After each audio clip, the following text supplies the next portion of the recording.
উপদেষ্টা নাহিদ সাহেবকে সতর্ক করি, আমি তার দৃষ্টি আকর্ষণ করে বলতে চাই, মামুনুল হককে চিনেন না? আজকে ফ্যাসিবাদ বিলোপ হওয়ার 1.5 মাসের মাথায় আমার বিরুদ্ধে অনলাইনে ফেসবুক কর্তৃপক্ষ সহ ইউটিউব কর্তৃপক্ষ সহ অঘোষিত নিষেধাজ্ঞা জারি করে রেখেছে। আমার নিউজ কভার করে এই পর্যন্ত বাংলাদেশে প্রায় শতাধিক জাতীয় নিউজ পোর্টাল তারা রেস্ট্রিকশনের শিকার হয়েছে। আপনারা ওখানে বিলাসিতা করেন, বৈষম্যের বিরুদ্ধে সংগ্রামী আমাদেরকে আমাদের সমস্যাগুলোকে সমাধান করবার কোন চিন্তা আপনাদের নাই। আপনারা উপদেষ্টা পরিষদ রাষ্ট্র পরিচালনা করতে পারবেন না আমাদের সহযোগিতা ছাড়া।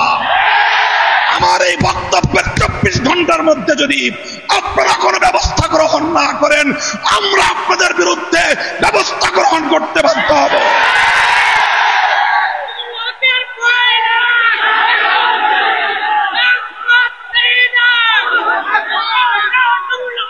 সংগ্রামী সাথী ও বন্ধুগণ, আমরা পরিষ্কার ভাষায় বলি, আন্দোলনে ছিলাম আমরা, সংগ্রামে ছিলাম আমরা, রক্ত দিয়েছি আমরা, কারারুদ্ধ হয়েছি আমরা, অন্যায় অপমানের শিকার হয়েছি আমরা, ষড়যন্ত্রের শিকার হয়েছি আমরা, যুদ্ধ করে বিজয়ের রণাঙ্গনেও ছিলাম আমরা।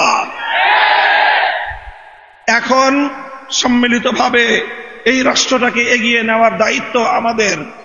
আমরা সহযোগিতা করতে চাই, গায়ে পড়ে সহযোগিতা করতে চাই।